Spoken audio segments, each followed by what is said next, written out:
I'm Johnny Fernandez, anchor at FinTech TV, and you're watching Taking Stock.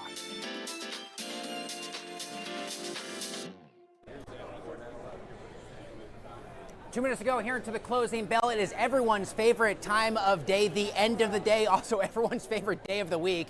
We are here at Friday, and in comes the man himself, the Einstein of Wall Street, the great Peter Tuchman, right on time. Right on time. Nixon 5, thank you for being here. Nixon All-time 5, how you highs for the doing? market. Investors shaking off or maybe seeing what they want to in a more disappointing than expecting jobs report. What did you see this morning? So listen, yesterday was jobless claims, and jobless claims numbers can be a little mushy. There's, just it's not as clear, right? Because people have been out of work for a while. That's not part of that number. So the unemployment numbers today really kind of clarified that things are better. And this is all about whether we're going to have a 50% chance of raising interest rates or 50% chance of not, or raising them or lowering them. And that's the question. Inflation being a sticky thing that the Federal Reserve is going to do. I think this gave them a little bit of sense that maybe there's probably not going to be a change in interest rates, and that's okay. Jobless claims numbers were solid. They like that. We've had great earnings. 86% of the S&P have beat. Even though the quarter we're talking about, we were at war, or if you want to call it that, and they still beat. So I think it's irrational enthusiasm. There's enthusiasm. It's not even irrational. And then, it's the end of the week. We've had a wild week. That big Tuesday, 2 days of high openings, a little bit of a weak fade. And now this is a great way to end the week. We got some inflation prints next week as well. Thank you for being here. We'll talk to you again soon. Nixon 5. Nixon's now for the closing bell. More Taking Stock after this.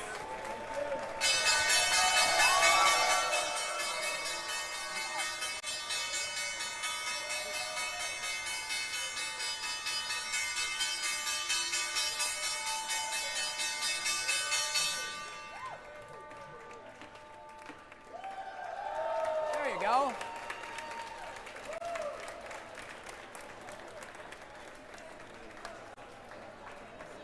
That's awesome. I guess it's a way cooler visual than looking at me here on the camera. Your final tail of the tape on this Friday, August 7th, as the Hong Kong Dragon Boat Festival of New York rings the closing bell. They will also join us here on the broadcast in just a bit. The S&P 500, hey now, in positive territory, 0.6%. The Dow started the morning very briefly in negative territory. It did not finish that way, up about 0.3. The New York Stock Exchange Composite Index settling in at a new all-time high close, up about 0.5%. And the small caps, as to be expected for a Friday like today, where everything else is ripping, the small caps up 1.1%. Salesforce, Honeywell, NVIDIA, the best of the bunch in the Dow. Your Dow laggards, Visa, Caterpillar, and Chevron.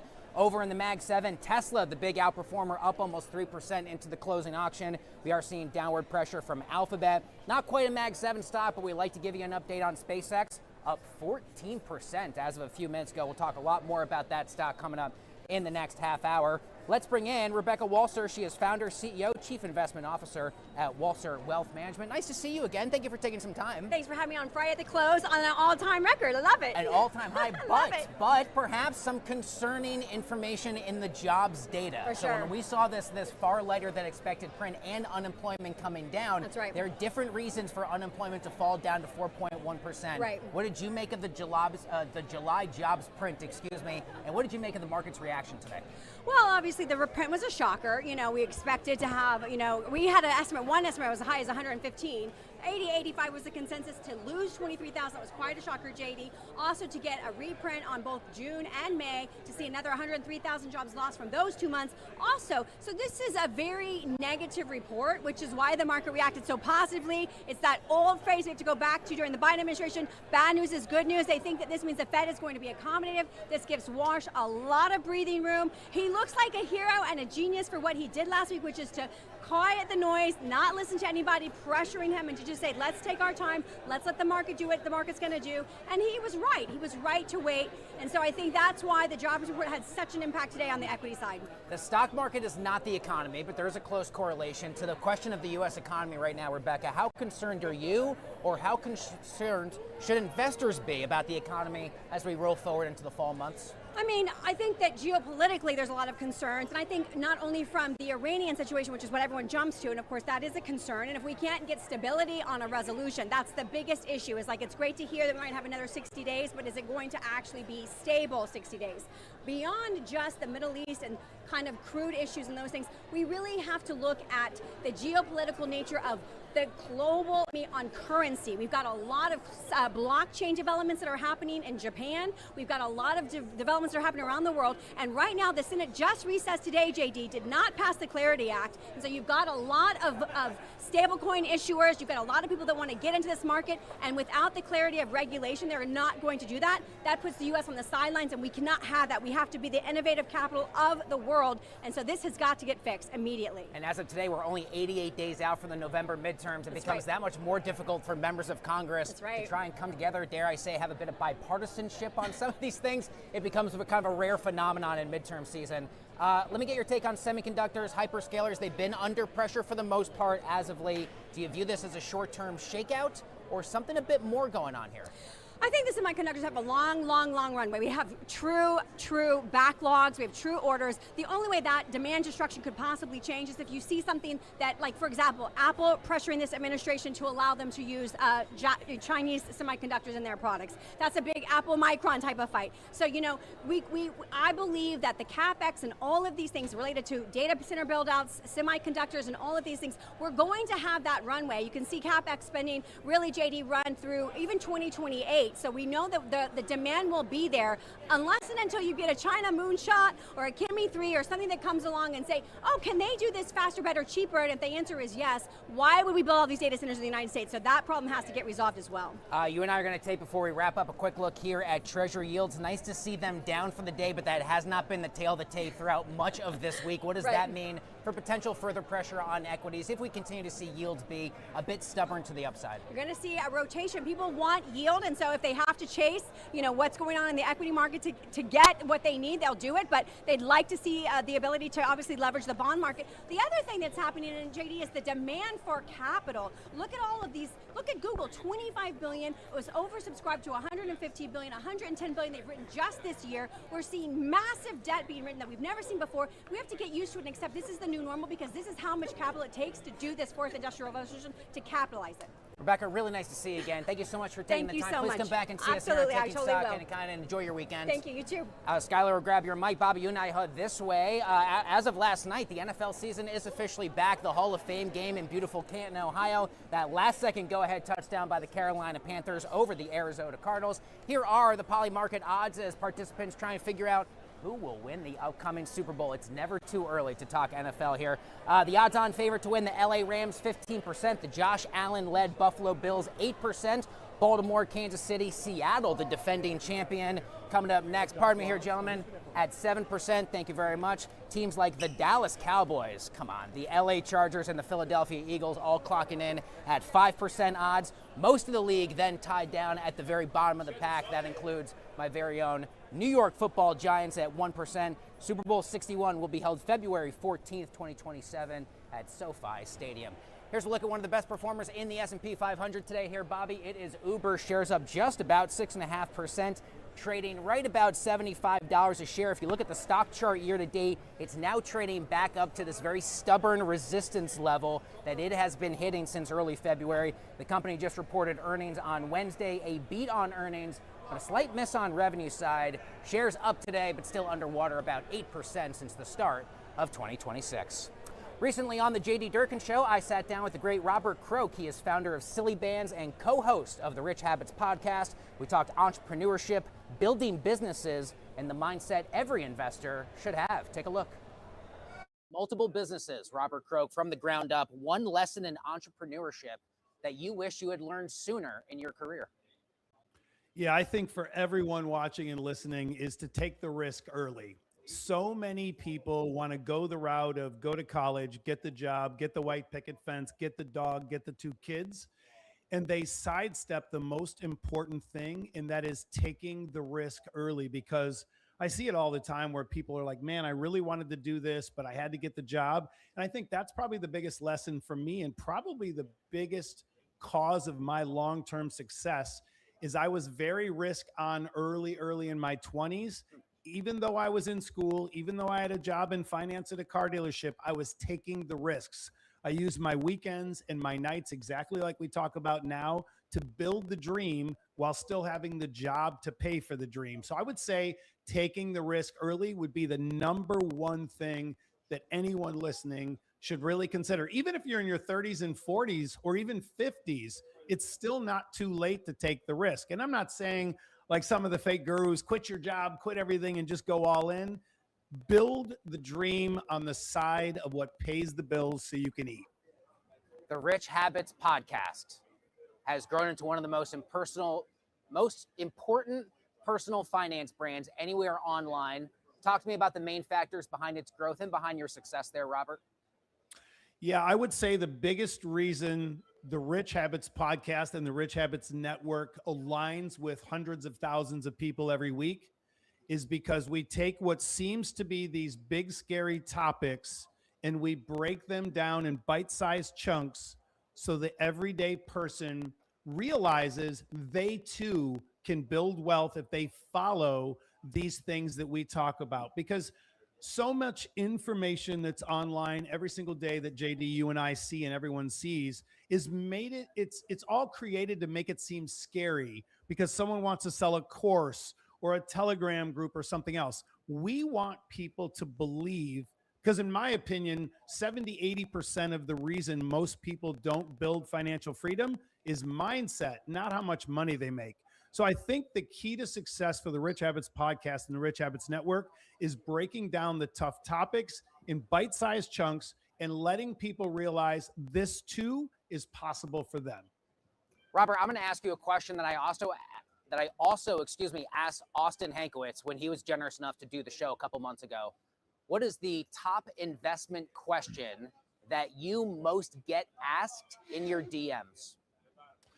How do I analyze a stock, and how does it always seem like I'm ahead of the masses in these convictions that I talk about online? You know, whatever secular growth trend that I believe will scale next, I think is probably the number one biggest question I get. And then I would say secondarily, and probably more important, because I don't believe most people starting out in investing should even be considering stock picking or trying to figure that out in the beginning.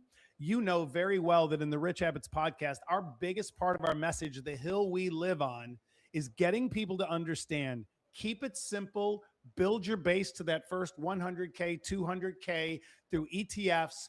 Keep it super simple, because that way you're not trying to do stock picking or take a tip on a crypto or some new penny stock. You are just doing the boring stuff like everyone has done for decades to build the base first so you're making money while you sleep.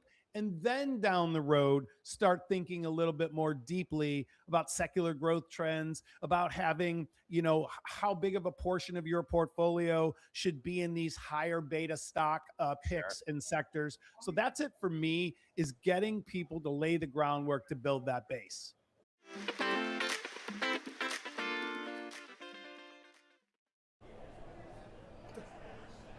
Welcome back to the show. You're watching a very special Friday edition of Taking Stock live from the trading floor of the Big Board. Joining me now, Sebastian Badeau is the EVP of Enterprise at Ledger. Nice to see you here today. Thanks for having me. All right, we're going to talk about this wild story that I don't know how many of our viewers are caught up with, but I think it's important for context.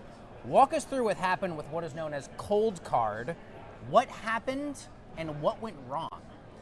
What happened is that a vulnerability was found in their software, and it was in 30 minutes, over 1,000 Bitcoins were hacked from users that were using their technology. If you want to think about it, the way that it's done is that when people have a cold card, they're going to generate random passwords. And the issue was that there was a vulnerability back from 2021, which meant that the person exploited it. And then once he was able to exploit it, he was able to find the passwords of all these people that got hacked, and everything was drained in less than half an hour. Now, people will hear this and they say, well, I thought this is supposed to be the safe component, right? You're not supposed to know who kind of owns the wallets, et cetera. Do you view this, or based on what we know so far, is it negligence? Is it inherent tech error? What do we know? It's a tech error. I mean, the best analogy I can give you is that it's like the way to create the keys would be a roll of the dice, but here the die was loaded.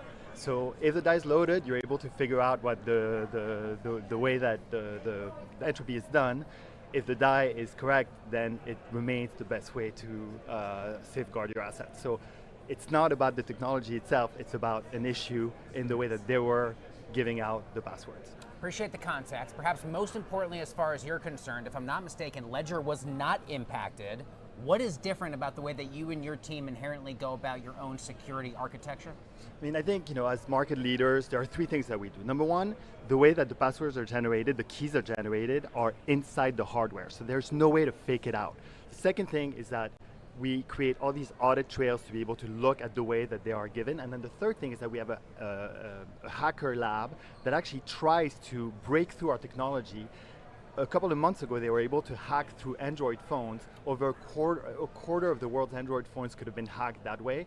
They're probably the best hackers in the world, and so they keep us safe and they keep our users safe. Never has $1 been taken or 1 Bitcoin been taken from a Ledger device in the 10 years of our history. Should this incident fundamentally change the way that people are thinking about self-custody or the way that we are talking about self-custody as the underlying technology continues to evolve? It remains the best way and the most secure way to safeguard your assets. You just have to be careful the way that you do it and use the best technology, which is Ledger. Could high-profile hacks like this, you think, push more investors towards things like Bitcoin ETFs or other major custody solutions? I mean, the issue is that, if you give your keys to somebody else, then the risk is with the other person. The best way to safeguard your keys is for you to own them. The one thing is that you don't want to have one single point of failure, so one person. You want to have potentially what we call multi-sig, so multiple signatures, not just one. And then what we see today is that all the big financial institutions, all the banks are going into stablecoin, tokenized assets, etc., and they know how to do security the right way, and they're doing it with people that they can trust, such as Ledger. Sebastian Baudeau, EVP of Enterprise at Ledger. I'm out of time, but please come back on the broadcast soon. We've got a lot more to talk about. Absolutely. Take good care, enjoy your weekend. Don't go away, folks. A lot more Taking Stock coming up right after this.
Welcome back to the show. Joining me now down here live on the trading floor of the New York Stock Exchange, Henry Wan, chairman of the Hong Kong Dragon Boat Festival, and Maisie Ho, director and head of office at the Hong Kong Economic and Trade Office right here in New York. Very grateful for both your times. Thank you for being here today. Hi, how are you? Henry, I'm doing well, thank you. Henry, my first question for you, for people who have never been, what actually is the Hong Kong Dragon Boat Festival in New York? How did this whole thing begin?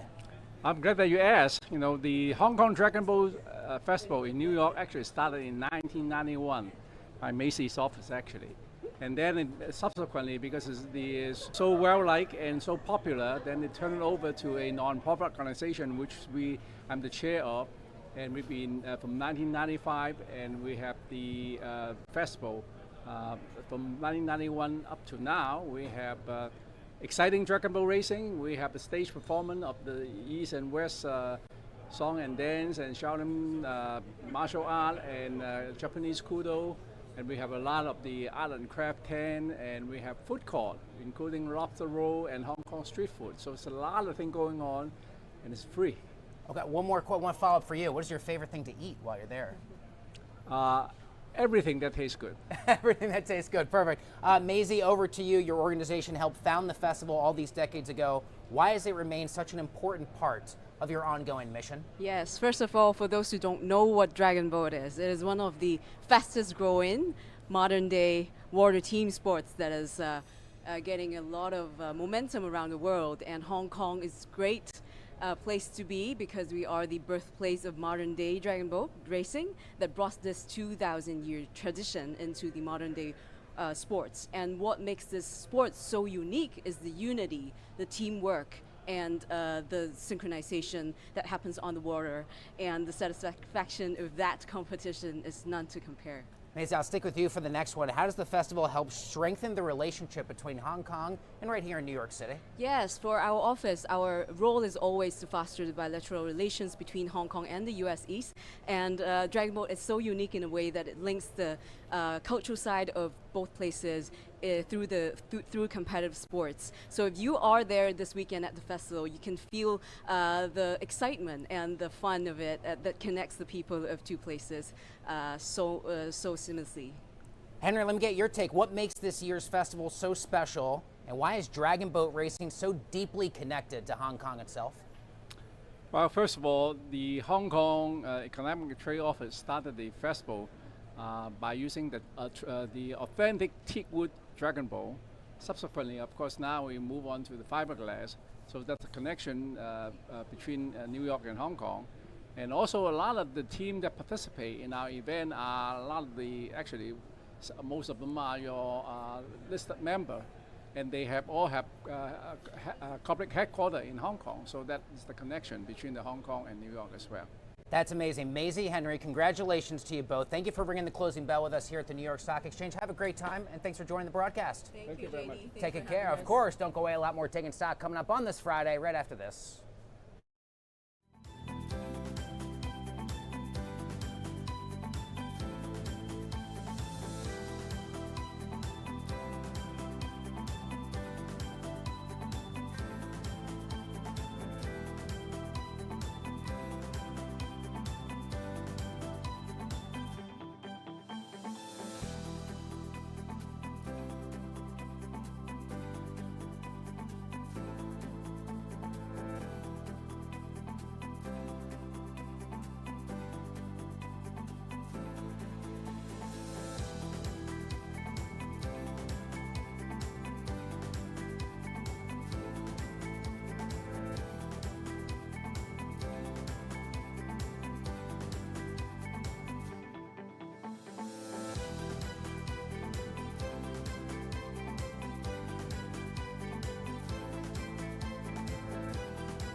Welcome back to the show. Take a look at this package from Money 2020's very own Scarlett Sieber, a whole new edition of Jargon Translator, where she puts wonky, complicated financial jargon into language that anyone can understand. Take a look.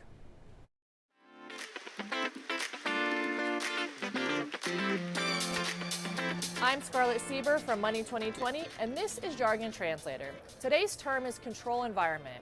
A control environment is a system of rules, processes, and accountability that ensures financial information is accurate and that mistakes get caught before they compound. It's not one control, it's the environment all around of them. Who can approve payments? Who can change numbers? Who signs off? And most importantly, who gets blamed? This concept became central after corporate scandals made one thing painfully clear. Trust doesn't scale without structure. A strong control environment doesn't prevent errors, it makes them visible. And that is the point. Control environments exist to reduce fraud, prevent misstatement, create audibility, make accountability explicit, and once they're in place, they become permanent. Fast forward to today, as finance becomes more automated and more software-driven, control environments are increasingly embedded into systems, not people. That's why governance software, audit trails, and workflow controls matter more than ever. Control environments aren't about bureaucracy, they're about credibility. Because in finance, the fastest way to lose trust is to look surprised by your own numbers. And that is your Jargon Translated. If there's a governance term you want unpacked without the legalese, put it in the comments and it might just make the cut. In the meantime, back over to you.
Welcome back to the show. Before we wrap up this Friday edition of Taking Stock here at the New York Stock Exchange, we'll get you quickly caught up on a few of the big market-moving events to expect next week here on the Wall Street calendar. We do have some key inflation prints.